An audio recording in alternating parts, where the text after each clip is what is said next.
Acteur et partenaire de l'économie régionale, la Caisse d'épargne Rhône-Alpes vous présente Classe Affaires. Nord-Isère Économie et Présence, partenaire des entreprises de votre territoire.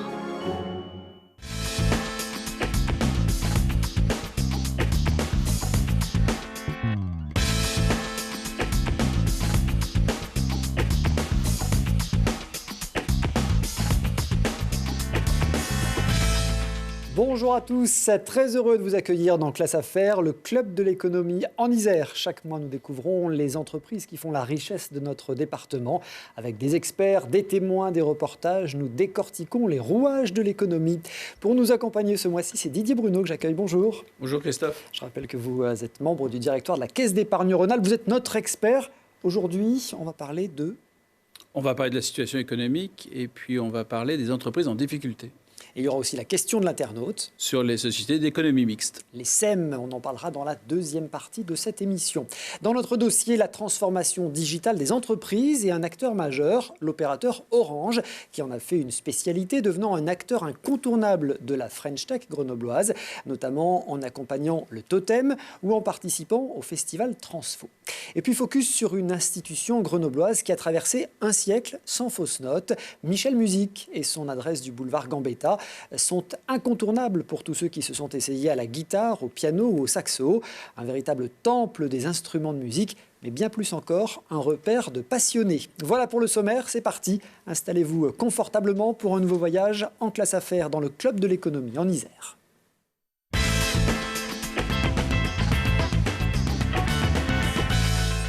La situation économique de ces derniers mois est éprouvante pour de nombreux chefs d'entreprise. Le PIB français a chuté de 8,2% en 2020. C'est une contraction inédite depuis que l'INSEE mesure l'activité économique depuis 1949. Les dépenses de consommation des ménages ont aussi diminué en moyenne de 7%. Et beaucoup redoutent une montée des faillites dans le pays. Didier Bruno, le contexte est tendu. Oui, bien sûr, le contexte est tendu, mais quand vous regardez cette crise sanitaire qui a commencé il y a 1 an et demi, rien ne s'est passé comme on ne le pensait. Aujourd'hui, vous savez, on commence dans la banque à recevoir des bilans, on va dire l'exercice 2020 de nos entreprises. Et il y a des bilans qui sont très très bons. Donc il y a beaucoup d'entreprises qui ont aussi, j'allais dire, gagné du temps, qui ont réussi à se réorganiser, qui ont quelque part, même si le terme est certainement pas bien choisi, mais profité de cette crise de la Covid.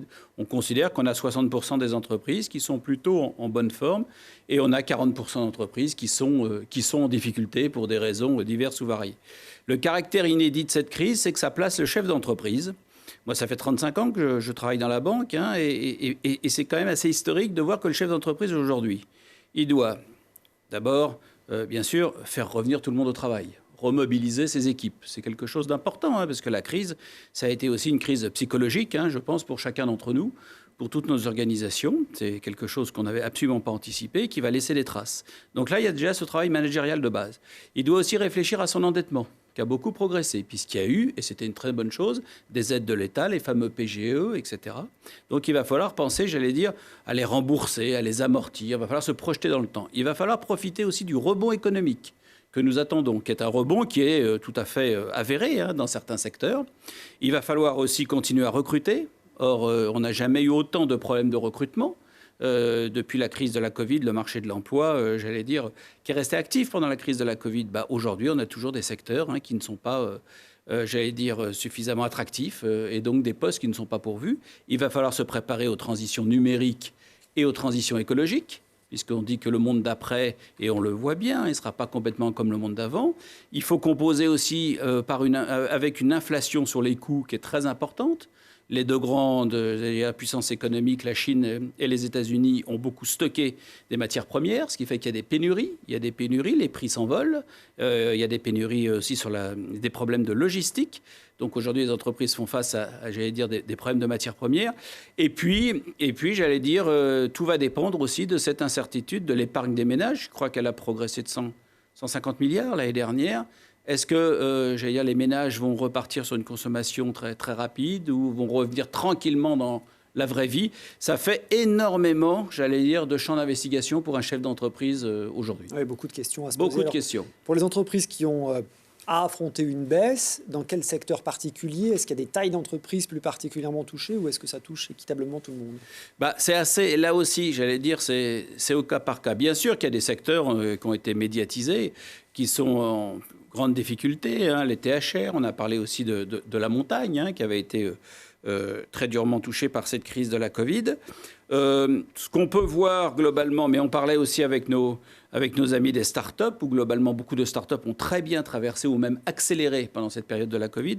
Donc c'est très difficile de tirer un panorama global. C'est vrai que globalement les petites entreprises ont eu, on va dire, plus de difficultés, mais en même temps, à l'autre côté de la chaîne, vous avez les très grands groupes textiles qui étaient déjà fragilisés avant la crise, qui se sont retrouvés dans des situations compliquées, parce que les modes de consommation avaient changé depuis une dizaine ou une quinzaine d'années.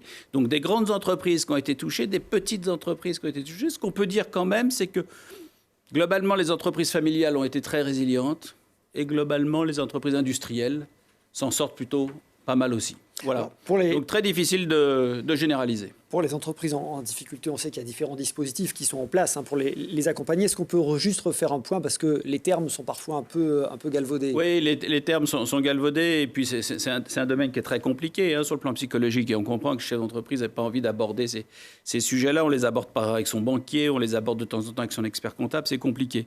En France, on a deux grands dispositifs. On a bien sûr les procédures amiables et les procédures judiciaires.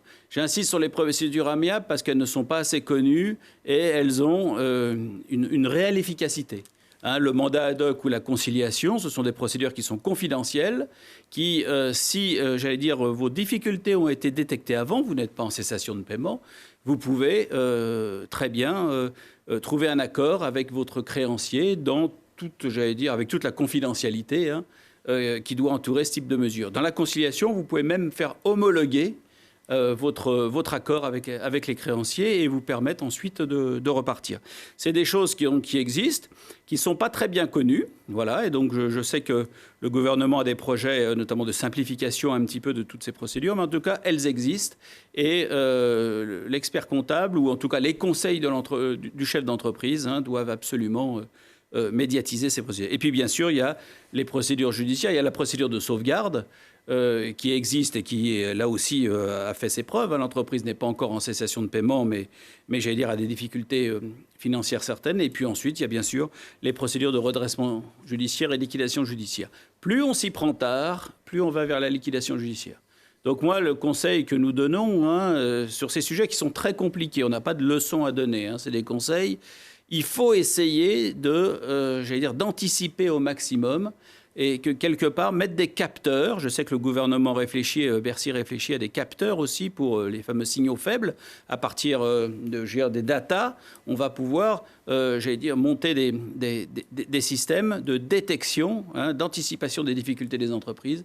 Et ça, je crois que c'est très important que le monde économique puisse s'équiper de ce type de process. Ce seront des réelles avancées. Et puis il y a aussi pas mal de dispositifs de soutien qui ont été mis en place. Oui, bien sûr. Il y a le CIRI, il y a beaucoup de dispositifs. Très difficile pour le chef d'entreprise aussi de s'y retrouver. Il faudra peut-être réfléchir un jour à un guichet unique. Parce médiation aussi. Il y a la médiation aussi qui avait été mise en place en 2008 pendant la crise financière et qui a donné de très très beaux résultats. Aujourd'hui, on a quelques dossiers avec la médiation, notamment les entreprises qui n'avaient pas pu avoir leur PGE, ont souvent fait appel à la médiation. Et puis des dispositifs qui sont aussi organisés dans les syndicats patronaux, dans les chambres de commerce, etc. Donc beaucoup de choses. Beaucoup de choses. L'économie a été un peu mise sous perfusion ces derniers mois. On sait bien qu'à l'automne, toutes ces aides s'arrêteront. On a vu surgir un terme qui n'est pas très beau, vous allez m'expliquer, les entreprises zombies. Qu'est-ce que c'est ? Alors, les entreprises zombies, on en avait parlé, ça fait... c'est sûr que la Covid a accéléré la médiatisation sur ce terme, mais on en parlait, les entreprises zombies, au moment où les taux d'intérêt ont fortement baissé. On se disait, il y a des entreprises qui continuent à vivre, à exister, parce que, malgré un endettement élevé, le fait que les taux d'intérêt soient très faibles, la charge d'intérêt est tout à fait supportable.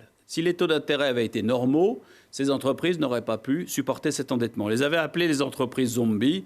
Bon, c'est en plus une invention un peu journalistique, c'est pas du tout péjoratif ce que je dis, mais c'est vrai que derrière, il y avait des réalités quand même très différentes. Et c'est sûr qu'aujourd'hui, on se retrouve avec des dispositifs qui ont été extrêmement volontaristes, et je crois que c'est une très très bonne chose. Les PGE, il y a eu des reports d'échéance aussi, il y a eu bien sûr le chômage partiel, il y a eu l'arrêt des procédures URSSAF, etc. Donc, des dispositifs qui ont permis, j'allais dire, de supporter le choc de la Covid, de combler en trésorerie le manque du chiffre d'affaires qui a été criant pendant ces différentes phases de confinement. Et donc, on se retrouve aujourd'hui avec, on dit, il y en a 70 000 entreprises en France qui ne devraient plus être là, mais qui ont été, j'allais dire, conservées en vie de façon artificielle. Voilà, écoutez, l'avenir nous le dira. C'est peut-être aussi des entreprises qui ont beaucoup appris de la crise de la Covid, qui vont se restructurer, qui vont complètement revisiter leur business model et qui peuvent repartir. La Covid, et on le voit bien quand on regarde aujourd'hui notre panel de clients, ça a eu des effets, j'allais dire, très, très différents. Ça a quand même accéléré beaucoup les mutations. On parlait du e-commerce et du numérique.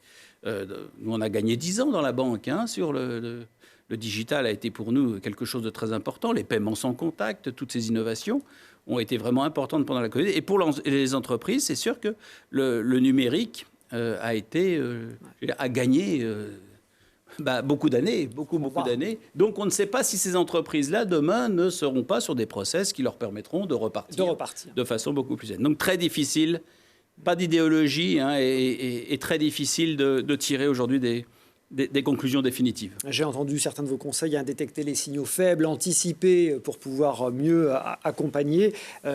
Les entreprises, de toute façon, vont être, encore une fois, accompagnées malgré le débranchement progressif de ces aides. Oui, voilà. Donc, je pense que le débranchement sera progressif. En plus, vous le savez bien, dans beaucoup de pays, on va rentrer en Allemagne, en France, dans des périodes électorales.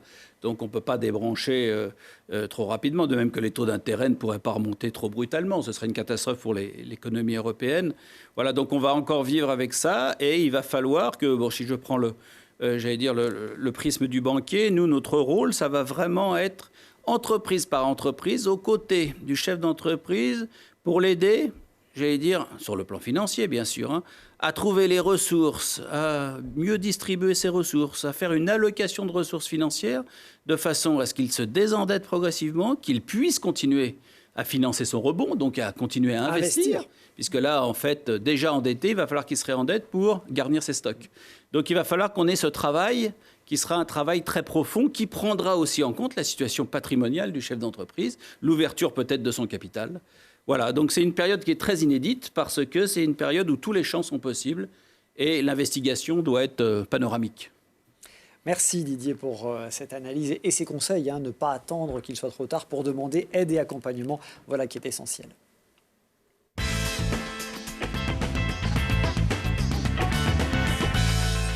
HRS à Grenoble, un pionnier de la mobilité hydrogène. Récemment introduite en bourse, l'entreprise spécialisée dans la conception et la fabrication de stations de ravitaillement en hydrogène va doubler sa production grâce à une usine flambant neuve à Champagné.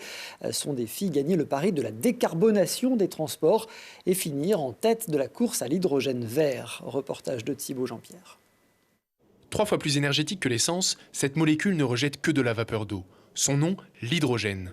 Filière d'avenir, la France investira 7 milliards d'euros à horizon 2030.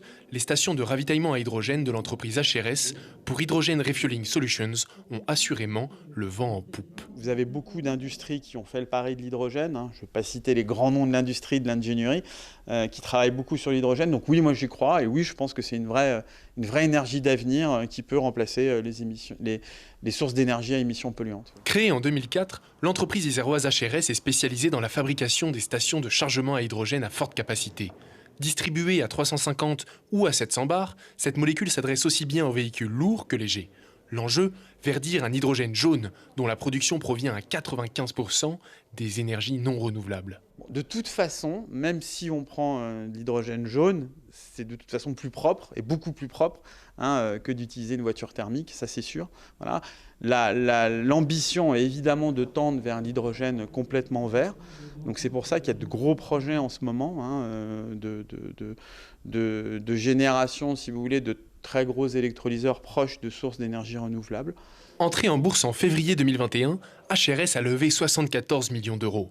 Pour un total de 15 millions d'euros d'investissement, le nouveau site de Champagné permettra le doublement des capacités de production d'HRS et la création d'une centaine d'emplois. HRS, c'est un produit de ce qui a été innové, conçu dans les laboratoires du CEA. Donc c'est pour nous une grande fierté de voir que, initialement, la recherche et le développement permettent de générer les startups qui deviennent ensuite les entreprises, qui passent en phase production et qui restent sur le territoire. C'est quand même une belle histoire, non ? Entre 2009 et 2019, 34 stations à hydrogène ont été vendues par l'entreprise iséroise. Son ambition pour 2025, vendre 100 stations de ravitaillement sur un marché européen en pleine expansion. Ouais, très belle renaissance pour l'ex-TSM, une entreprise de tuyauterie industrielle devenue HRS et qui vient même de convaincre Total de lui passer commande.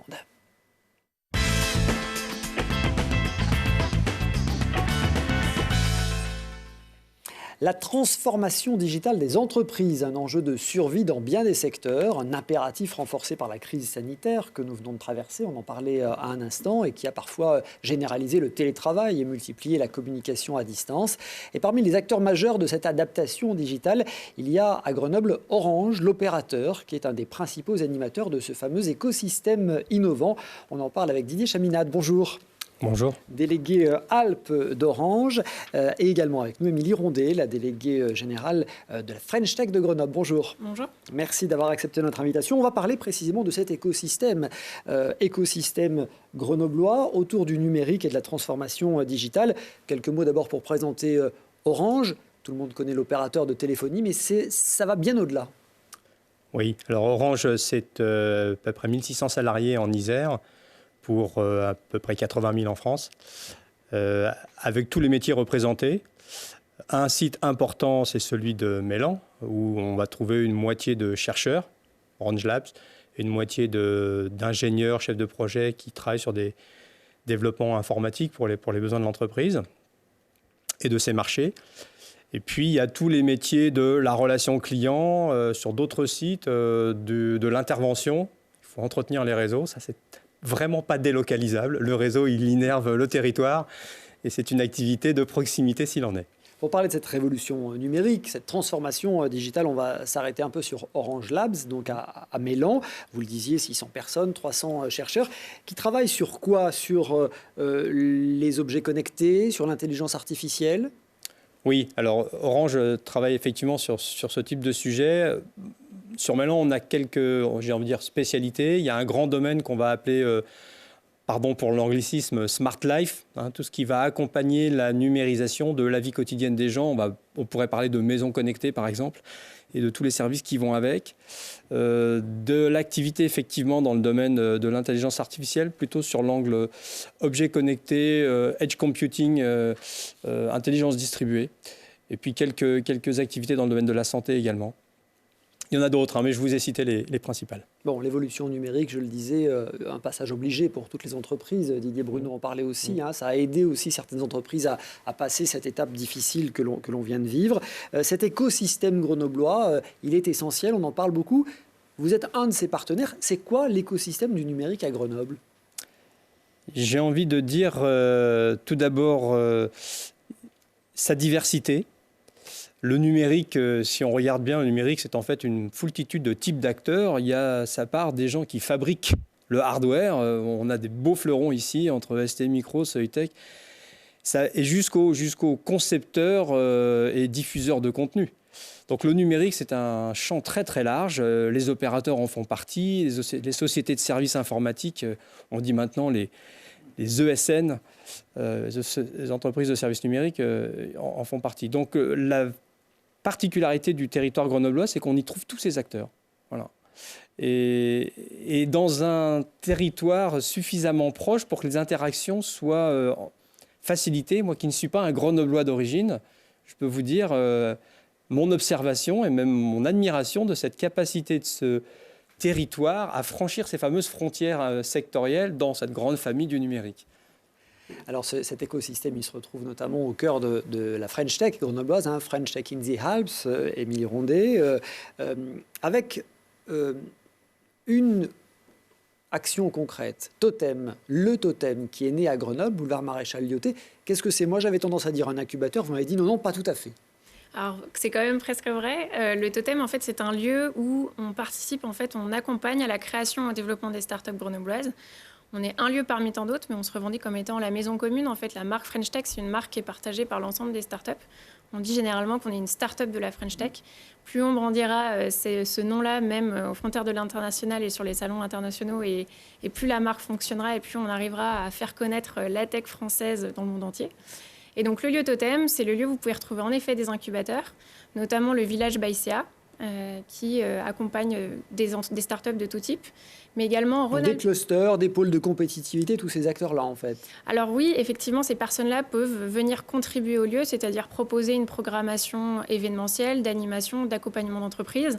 Alors c'est vrai que le lieu Totem est un lieu d'animation, donc on réouvre maintenant petit à petit suite à la période Covid. Forcément, c'est une période de renouvellement. Donc en effet, c'est un lieu, nous on appelle ça la maison commune, donc vous pouvez y trouver dedans à la fois de l'accompagnement, notamment via le village Baïséa, mais également via Ronalpia, qui lui est plutôt focalisé sur l'accompagnement des entreprises qu'on dit de l'ESS, donc de l'économie sociale et solidaire, qui intègre aussi parfois de la tech, pas toujours, mais c'est justement un lieu comme ça qui nous permet d'avoir des frontières poreuses entre les deux univers.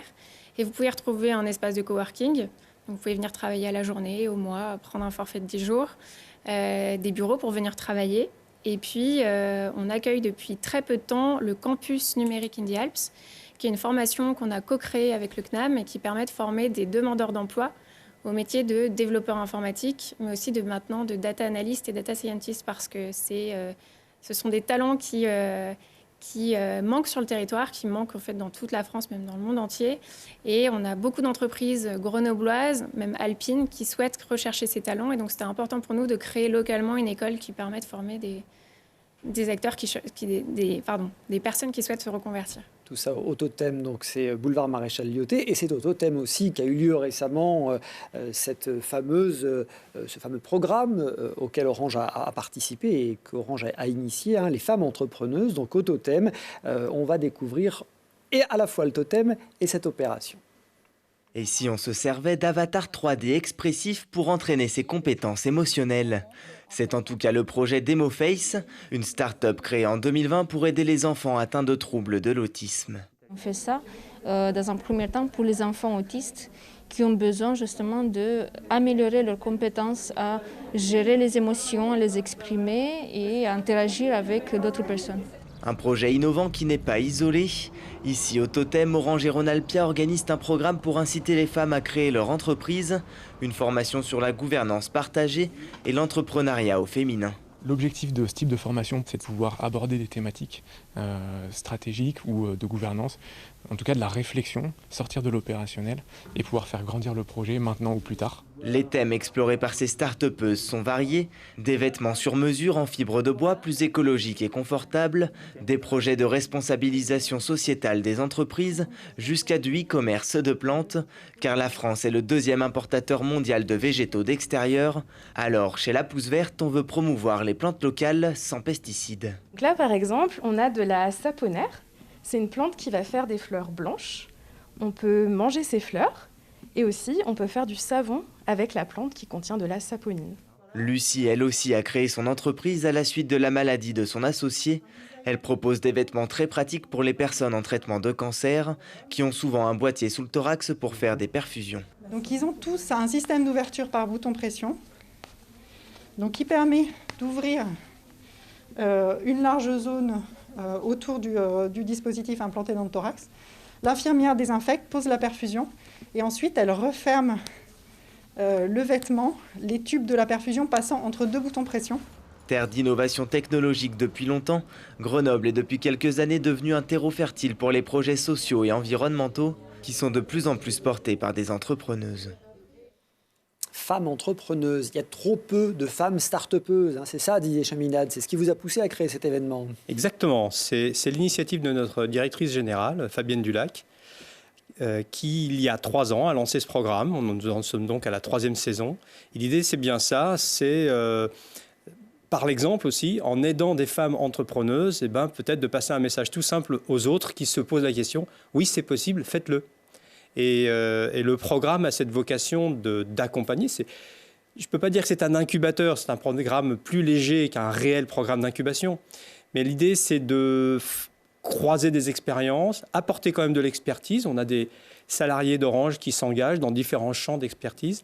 Et puis aussi de croiser en apportant les expériences de nos partenaires. Vous l'avez cité, Ronalpia est intervenu parce qu'ils ont un champ d'expertise particulier. Spécifique dans l'ESS. Exactement, dans l'économie sociale et solidaire. Et on a vu dans vos reportages que certaines de ces start-upeuses sont ou relèvent de ce champ. Et dès lors, l'intervention de Ronalpia était tout à fait pertinente. Bon, alors Orange, partenaire de Ronalpia, un partenaire du campus numérique, de l'Université Grenoble-Alpes, bien sûr, et du festival Transfo, qui aura lieu cette année, finalement, en novembre, c'est ça? Oui, en novembre, sur une édition plus raccourcie, du 16 au 18 novembre, concentrée autour du quartier du lieu totem. Avec un appel à projet qui devrait sortir. Voilà, l'objectif, on le rappelle, c'est rendre très concrètes toutes ces initiatives autour du numérique, finalement, et des startups du digital.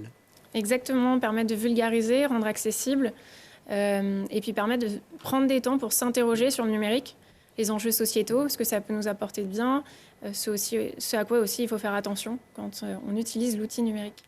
Bon, Didier Chaminade, je précise que vous êtes aussi président d'Innovalet, avec son tarmac, son incubateur légendaire. Avec Innovalet, c'est 11 000 salariés, 11 000 salariés, 360 entreprises. Je propose qu'on en reparle à la fin de l'année pour faire le bilan sur l'activité d'Innovalet. Merci en tout cas à l'un et l'autre d'être venus nous voir sur ce plateau. Dans un instant, notre focus. Dans un instant, la douce mélodie économique de Michel Musique, ou comment on peut fêter ses 100 ans et rester dans l'air du temps. Musique assistée par ordinateur, e-commerce. Là aussi, le digital fait son apparition. Le Grenoblois spécialiste des instruments de musique a parfaitement orchestré cette adaptation. À tout de suite.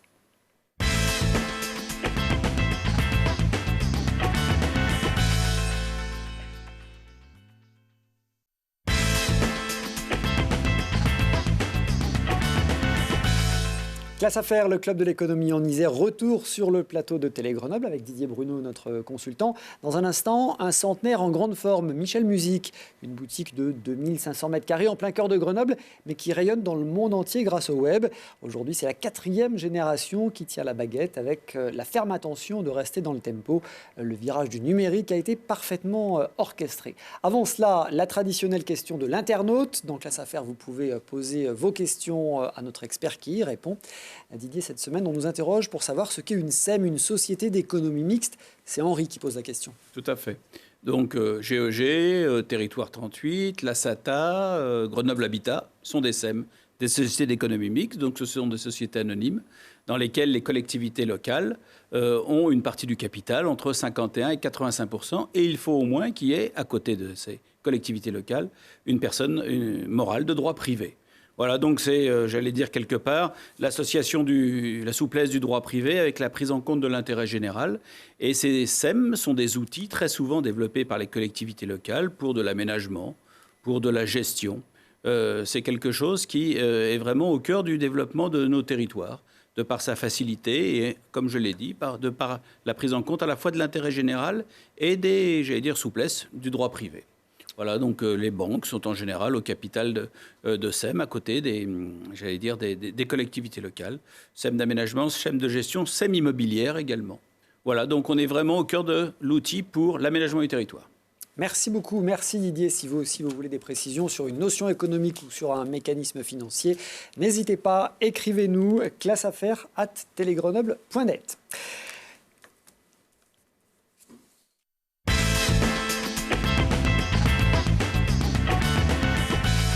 À présent, une dynastie économique, comme on aime bien vous en montrer de temps en temps. C'est aujourd'hui la 4e génération qui est aux commandes de Michel Musique à Grenoble. La boutique mythique installée boulevard Gambetta est une pimpante centenaire, devenue même une institution. Alors que vous cherchiez une guitare, un piano, un harmonica, vous les trouverez dans ce temple des instruments de musique. Mais au fil des décennies, il a fallu négocier les virages, notamment celui du web et du numérique. Une partition qui s'est faite sans fausse note, notamment grâce à vous, Cédric Di Girolamo.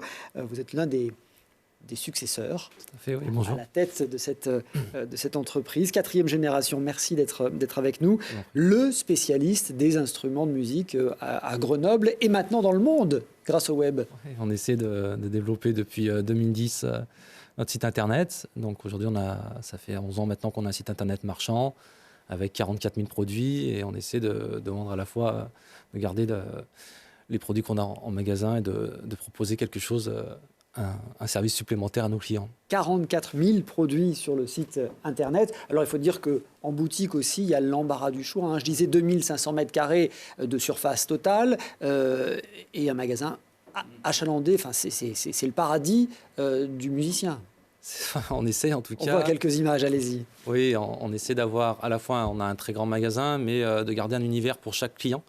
Ce qui est important pour nous, que chaque personne se sente à l'aise au sein de la boutique. Un guitariste a envie d'être dans son univers et un pianiste, c'est la même chose. Donc voilà, on a un grand magasin, mais qui est divisé dans plusieurs secteurs pour que chacun s'y retrouve. Ouais, chacun son espace. Alors on peut y aller, on peut décrire les espaces. Hein. Un espace piano, un espace guitare qui est invraisemblable. Oui, il y a un espace piano, un espace piano numérique aussi, MAO, percussion avec batterie, un espace guitare, un espace instrument avant. Alors guitare, il y a guitare classique et puis il y a aussi toutes les guitares électriques. Hein. Il y a toutes les guitares électriques. On a aussi une grande scène qu'on a ouverte il y a 3 ans maintenant qui nous permet d'accueillir des groupes et de profiter de tout ça, de faire jouer les personnes au sein du magasin. On va revenir sur la scène, mais avant ça, moi je veux qu'on s'arrête sur la gamme, parce que cette gamme, ce qu'elle a d'exceptionnel, c'est que vous y présentez les plus grands fabricants. Tout à fait, on a la confiance de nos fabricants, de nos distributeurs, donc on a les marques les plus connues. Pour la guitare, ça va être Gibson, ça va être Fender, Martin, Taylor. On a Steinway, Bechstein pour les pianos numériques, on a Yamaha, Roland, on a toutes les marques. Donc voilà, on a une gamme qui est vraiment large.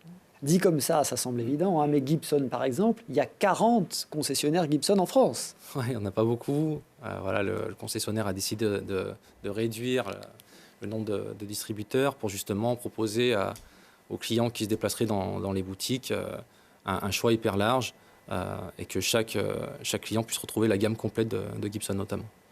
Alors aujourd'hui, je le disais, vous êtes la 4e génération à la tête de cette belle entreprise, hein, avec votre sœur Stéphanie, votre maman Christine et votre tante Eliane sont toujours à vos côtés. C'est votre arrière-grand-père donc, hein, qui a créé la boutique en 1921. C'était rue de Turenne à l'époque ? C'était rue de Turenne à l'époque, oui. Vous avez déménagé... Boulevard Gambetta en 39. Ouais. Là maintenant c'est devenu un incontournable et vous avez réussi à créer dans ce qui est une boutique en fait un véritable lieu de rencontre entre passionnés. Et ça aussi, ça fait un avantage concurrentiel important. Oui, la scène a été créée en 2018. Le but était de pouvoir permettre à nos clients de venir jouer sur scène, de venir partager leur passion et nous de pouvoir échanger, d'avoir un moment supplémentaire avec eux, pas seulement la vente d'instruments, mais voilà, maintenant un groupe, que ce soit en solo ou en groupe, peut venir jouer et voilà, se faire écouter par ses amis, et se faire connaître au niveau local. Ça, c'est incroyable. Alors, on peut tester effectivement les instruments hein, et on peut venir le week-end taper le bœuf en live avec un public, un vrai public. C'est ça. Donc, la semaine, en fait, le matériel est à disposition pour tous les clients. Un guitariste qui veut venir sur scène jouer peut venir, peut découvrir, peut connaître une autre personne et jouer avec. Et puis, le samedi, c'est des lives où les groupes s'inscrivent. Et donc chaque samedi, ça nous permet de recevoir 2 à 3 groupes, de les mettre sur notre page Facebook, sur notre chaîne YouTube, pour qu'ils se fassent connaître aussi. Une adresse incontournable du boulevard Gambetta à Grenoble. On va pénétrer dans cet univers assez magique grâce à ce reportage de Lucille Dailly.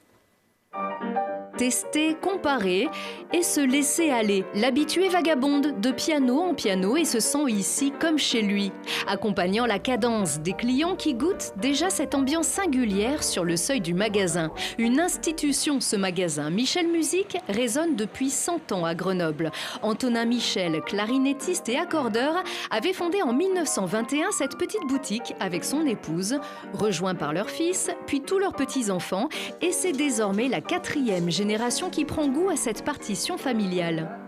La famille, elle est venue se souder les uns derrière les autres et une fois les études terminées, on a travaillé ailleurs, mais après on est venu systématiquement travailler dans la boutique parce qu'on avait envie.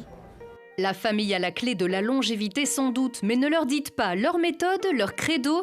C'est un morceau exécuté avec rigueur. Tous sont musiciens et spécialistes dans un domaine précis, pour que mélomanes avertis ou néophytes hésitants trouvent toujours un conseil sur mesure pour une réparation de guitare, une première trompette, cordes, percus, piano droit ou à queue et désormais clavier numérique. La maison centenaire s'adapte aux besoins émergents, aux tendances et joue sur son savoir-faire pour prendre de l'avance. Bon, on a essayé d'aller de l'avant grâce aux vendeurs qui sont formés, moi, style Didier, Hugo, Jean-Yves, toute l'équipe. Ils se mettent au goût du jour, ils se renseignent sur les nouveautés, ils apprennent les nouveautés. Non, ils sont vraiment au top. Même s'il faut parfois rappeler que le numérique a ses limites, car à l'heure où les achats sur Internet s'emballent, la maison doit jouer son rôle de garant, car rien ne remplace une approche tactile d'un instrument. On a tous une oreille différente, donc sur le même piano, 5 personnes différentes, personne ne va avoir le même avis et le même ressenti. Il y en a qui vont aimer, d'autres qui n'ont pas du tout aimé, donc c'est très personnel. Donc ça, c'est vraiment à la personne d'écouter, de choisir son instrument. On ne le commande pas, on ne commande pas un instrument acoustique sur Internet, on l'essaye, on le choisit, on se l'approprie. Vas-y, c'est celui-ci qu'il me faut. Et les musiciens peuvent même s'approprier l'espace. Depuis 2018, une scène ouverte de rêve a levé son rideau dans l'arrière-boutique pour perpétuer la tradition d'accueil, de convivialité et de plaisir pourvu qu'il soit partagé par tous et pour encore bien des années. Voilà la découverte de cet univers. Cédric, on a évoqué la confiance des grandes marques. J'aimerais qu'on parle de l'équipe aussi, des collaborateurs qui vous entourent, une quinzaine de personnes, très techniques, oui, des passionnés, mais qui connaissent bien leur métier. Oui, alors il y a des vendeurs, il y a des personnes qui sont luthiers ou luthières, qui eux ont fait des études pour ça. Chacun joue d'un instrument, mais voilà, en fonction du domaine, il y a également un accordeur piano aussi qui est spécialisé, comme on l'a vu dans le reportage Bertrand. Ouais, évidemment, tout cela fait aussi la confiance, que vous avez la confiance de vos clients. Qui sont ces clients? Est-ce qu'il y a un renouvellement important? Parce qu'il y a un foisonnement d'écoles de musique autour de Grenoble. J'imagine que c'est un vivier important pour vous?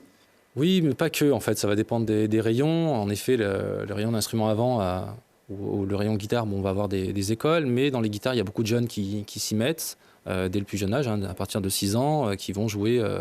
qui vont prendre des cours ou pas, ou beaucoup d'ados qui vont se mettre à la guitare.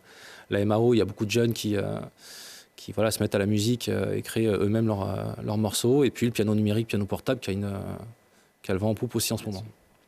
Vous évoquiez le site internet, c'est vous qui l'avez créé il y a une dizaine d'années, c'est ça? En 2010, oui. 2010, et qui vous a permis d'avoir un rayonnement mondial, qui vous permet des fois de vendre des instruments à l'autre bout du monde. C'est ça, oui. Aujourd'hui, on vend beaucoup en France, mais ça nous arrive de vendre à l'étranger, ça nous arrive dans les dom-toms, au Canada, en Australie. Voilà. On essaie de répondre à la demande de nos clients. Et parfois des instruments exceptionnels, j'ai envie de dire uniques même. Oui, on a reçu il y a quelques mois une Gibson où il y avait simplement 70 exemplaires dans le monde, dont 2 pour la France et 1 pour Michel Music. Et on l'a vendu en quelques jours au Canada. Ouais. Bon, la période Covid, on en parlait en début d'émission. Finalement, vous illustrez les entreprises dont nous parlait Didier tout à l'heure, ces entreprises qui ont finalement pas si mal tiré leur épingle du jeu que ça. Oui, il y a eu 2 choses. Il y a le fait qu'on avait un site internet qui était prêt aussi par rapport au premier confinement. Ça, c'était important. On était capable de répondre à la demande de tous nos clients. Également le fait que beaucoup de personnes ne sont pas parties en vacances et qui se sont mis soit à la musique, soit qui ont voulu racheter du matériel. Donc depuis 1 an, il y a quand même le vent en poupe au niveau de la musique. Ouais. Mais il fallait qu'ils trouvent où acheter aussi. Oui, et vous étiez prêts? On était prêts, ouais. C'est ce qui a fait la différence? Je pense, au niveau local en tout cas, ça a fait la différence, au niveau national aussi, puisque les gros sites sont capables de répondre aux demandes, notamment par rapport au premier confinement où tout était fermé. Et nous, on faisait partie de ces sites-là qui étaient capables de pouvoir expédier en 24-48 heures directement chez nos clients. Ouais, concrètement, ça vous a permis de maintenir le chiffre d'affaires, de ne pas avoir de perte d'activité? Oui, selon les rayons, c'était toujours plus difficile, mais on a pu maintenir le chiffre d'affaires et on arrive pour l'instant à tenir et faire une année très correcte. Bon, donc les commandes sont au beau fixe. Maintenant, il faut pouvoir les honorer. On sait que sur beaucoup de secteurs d'activité, maintenant, vous le disiez, Didier, c'est la pénurie de produits à laquelle il faut faire face. C'est ça, c'est l'année qui est un petit peu plus difficile pour nous. Il y a beaucoup de fabricants qui n'arrivent pas à produire, qui reportent beaucoup jusqu'à 2022 une moitié des produits. Donc c'est arrivé à faire comprendre aux clients de patienter, de verser des acomptes et de patienter pour recevoir leur piano ou leur guitare qui peuvent arriver quelques mois plus tard. Ouais. Voilà. Soyez patient, mais continuez à faire confiance à Michel Musique. C'est le message qu'on adresse aujourd'hui. Didier Bruno, c'est exceptionnel, une entreprise comme celle-ci qui fête ses 100 ans, qui a réussi à passer toutes ces révolutions, finalement, les unes après les autres. Oui, ce que je vous disais, des entreprises familiales, il y a aussi une forme de cohérence. Et il n'y a pas des à-coups dans la gestion, il y a le sens de l'histoire, des valeurs aussi qu'on a envie de développer génération après génération. Et ça, dans ces périodes un peu historiques comme celles que nous vivons, ça compte, ça paye. Ça paye parce que c'est dans ces moments que les entreprises se retrouvent, c'est dans ces moments que les entreprises mettent en place leurs projets. La gouvernance est quelque chose de très important dans la résilience des entreprises. Et encore une fois, les entreprises familiales, je crois, ont vraiment démontré leur capacité de résilience dans cette période très, très chahutée. Familiale et très implantée localement. Un passionné de musique me disait, moi ce que j'aime là-bas, c'est qu'on m'accompagne aussi. Et on n'a pas parlé de l'atelier de réparation qu'on a vu un peu dans le reportage, mais qui est essentiel aussi pour garder le contact. Oui, voilà, l'important c'est que le client puisse acheter un instrument et puis le faire réviser. Et on a les personnes adéquates pour ça.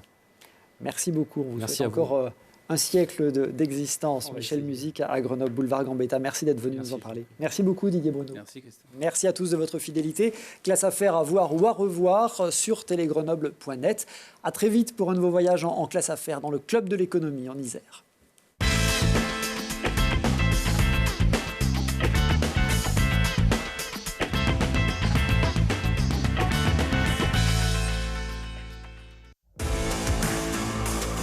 C'était Classe Affaires avec la Caisse d'épargne Rhône-Alpes, une banque commerciale, régionale et coopérative. Nord-Isère Économie et Présence, partenaire des entreprises de votre territoire.